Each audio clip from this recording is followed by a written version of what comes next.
এ দেশের শিল্প উৎপাদনে ভাটার টান, চিন্তা বাড়ছে কেন্দ্রের। জুলাইতে শিল্প উৎপাদন বেড়েছিল 4.3%, অগস্টে নেমেছে যা 4%। ভারত মার্কিন বাণিজ্য চুক্তি অধরা, রপ্তানিতেও ধাক্কা, বাড়ছে কর্মহীনতা।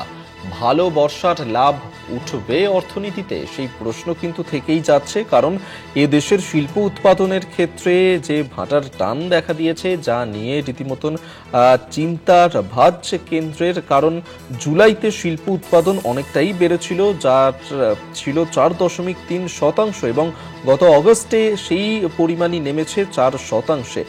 ভারত মার্কিন বাণিজ্য চুক্তি এখনো পর্যন্ত অধরা রয়েছে, পাশাপাশি রপ্তানিতেও ধাক্কা এবং বাড়ছে কর্মহীনতাও। এবং সেক্ষেত্রেই কিন্তু প্রশ্ন উঠছে যে এক্ষেত্রে কিভাবে লাভ উঠবে বিশ্বের অর্থনীতিতে।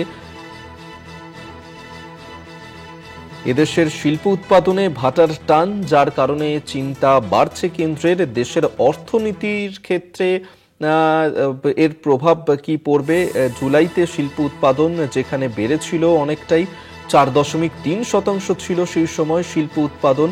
অন্যদিকে গত অগস্টে তারই পরিমাণ কমেছে অনেকটাই, 4% নেমে এসেছে তা 4.3% থেকে।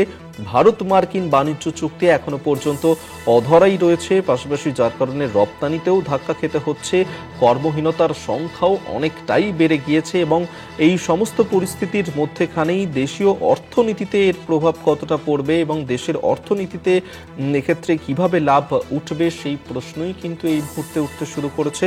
কারণ দেশের শিল্প উৎপাদনের ক্ষেত্রে ভাটার টান অনেকটাই। আমরা এই নিয়ে আরো বিস্তারিত কথা বলবো। এই মুহূর্তে সরাসরি নিউজ রুম থেকে আমাদের সঙ্গে রয়েছেন আমাদের পলিটিক্যাল এডিটর আশিস চট্টোপাধ্যায়। আশিসদা, যেভাবে দেশের শিল্প উৎপাদনে হার ক্রমশই কমছে, সেক্ষেত্রে দেশের অর্থনীতিতে এর প্রভাব কি পড়তে পারে, কি মনে করছেন?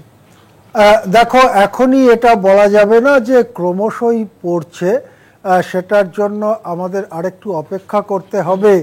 কিন্তু কেবলমাত্র জুলাই এবং আগস্ট এই দুটি মাসের ফারাক যেহেতু 0.3%, এটা একটা বিরাট ফারাক। 4.3 ছিল জুলাইতে এই শিল্পোৎপাদন বৃদ্ধির সূচক, সেটা এক ধাক্কায় 4% নেমেছে। এটা একটা বড় ব্যাপার, এক মাসের ব্যবধানে এতটা নেমে আসা। এবং মনে করা হচ্ছে যে এখনই এটা সামাল দিতে না পারা গেলে একটা ক্ষতি হতে পারে। কিন্তু সামাল কতটা দেয়া গিয়েছে সেই ব্যাপারে পরোক্ষ সূত্রে কিছু কিছু খবর পাওয়ার চেষ্টা করা হয়। যেমন একটা জিনিস পাওয়া যাচ্ছে সেপ্টেম্বরের ক্ষেত্রে, সেটা হচ্ছে আমাদের বিদ্যুৎ উৎপাদন বেড়েছে কি কমেছে। অর্থাৎ আগস্টে তো শিল্পোৎপাদন কমেছে, সেপ্টেম্বরের ডেটা এখনো পাওয়া যায়নি।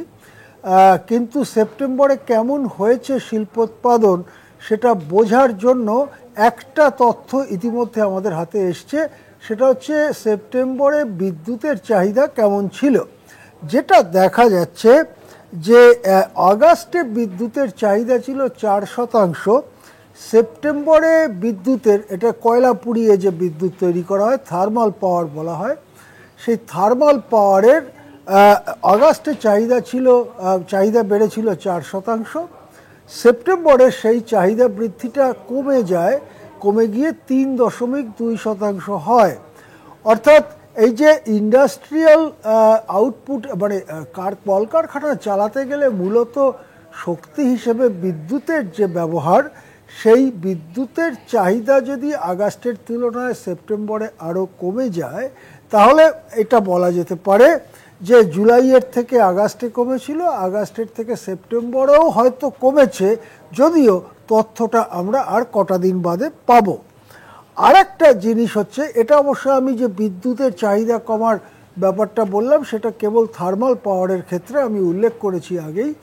নন কনভেনশনাল ক্ষেত্রে চাহিদা বাড়ছে, কিন্তু নন কনভেনশনাল ক্ষেত্রটা এতই সীমাবদ্ধ আমাদের দেশে এবং প্রকৃতপক্ষে তার ইন্ডাস্ট্রিয়াল ইউজ খুব কম, মানে হাতে গোনা দু চারটে ছাড়া ইন্ডাস্ট্রিয়াল ইউজ নন কনভেনশনাল সোলার পাওয়ার ইত্যাদি তেমন একটা হয় না।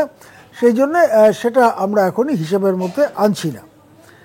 এই পরিস্থিতিতে বেকারির ওপরে কি ছাপ ফেলছে, যেটা দেখা যাচ্ছে যে সেপ্টেম্বরের বেকারির একটা এস্টিমেট আমাদের কাছে এসেছে। আগস্টে কর্মক্ষম বা কাজের বাজারে আসা মানুষদের 5.1% আগস্টে বেকার ছিলেন।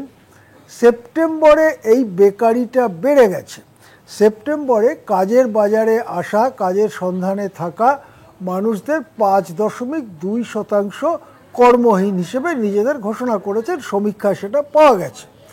এখন এই দুটো তথ্য যদি মিলিয়ে দেখা হয় যে সেপ্টেম্বরে বিদ্যুতের চাহিদা কমলো এবং সেপ্টেম্বরে কর্মহীনতার ব্যাপারটা বাড়লো, কর্মহীনতার হার বাড়লো আর বিদ্যুতের চাহিদা কমলো, এই দুটো তথ্যকে মেলালে এটা বলা যেতে পারে যে হয়তো এই যে জুলাই থেকে আগস্টে ইন্ডাস্ট্রিয়াল আউটপুট কমেছে, আগস্টের পরে সেপ্টেম্বরেও হয়তো ইন্ডাস্ট্রিয়াল আউটপুট কমেছে।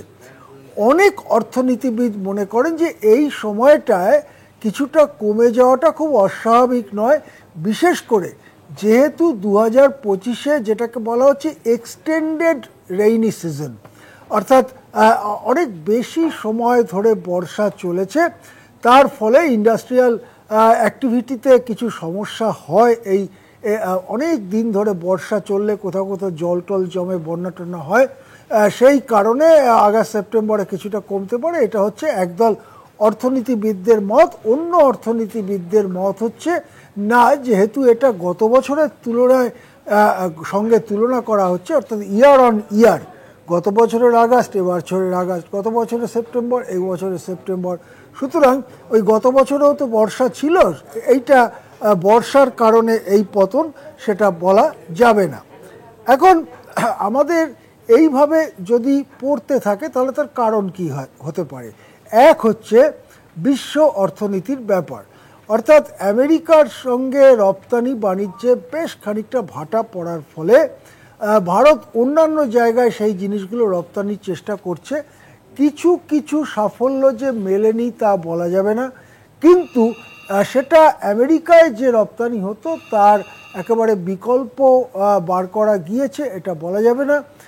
সেই পরিস্থিতিতে আবার রাশিয়ার থেকে সস্তায় তেল কেনা যদি ভারত সত্যি ট্রাম্পের চাপে বন্ধ করে দেয়, তাহলে দেশে জ্বালানির দাম বাড়তে পারে, পেট্রোল ডিজেল সহ জ্বালানির দাম বাড়তে পারে, সেটাও আঘাত করতে পারে ইন্ডাস্ট্রিকে।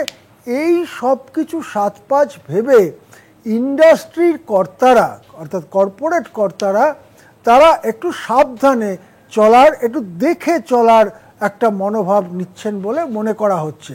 কর্পোরেট কর্তারা যদি দেখে চলার মনোভাব নেন সেটা মোটেই ভালো বার্তা নয় বেকার জনতার ক্ষেত্রে, বেকার আমজনতার ক্ষেত্রে।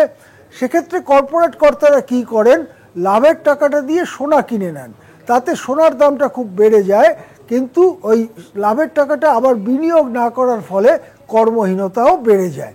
এই রকম ঘটনা হয়তো এই জুলাই আগস্ট সেপ্টেম্বর জুড়ে ভারতে চলছে। সেক্ষেত্রে ভারত যে আশা করছে 6.5% বা তার বেশি জিডিপির বৃদ্ধি হবে, সেটাও কি থমকে যাবে, সেইটা বুঝতে আমাদের অপেক্ষা করতে হবে অক্টোবর মাসের শেষ সপ্তাহ পর্যন্ত। একেবারেই আশিসদা, অবশ্যই আমাদের সেদিকে নজর থাকবে। আপাতত ধন্যবাদ জানাবো আপনাকে। এতক্ষণ আমরা সরাসরি কথা বলছিলাম, আমাদের সঙ্গে নিউজ রুম থেকে ছিলেন আমাদের পলিটিক্যাল এডিটর আশিস চট্টোপাধ্যায়।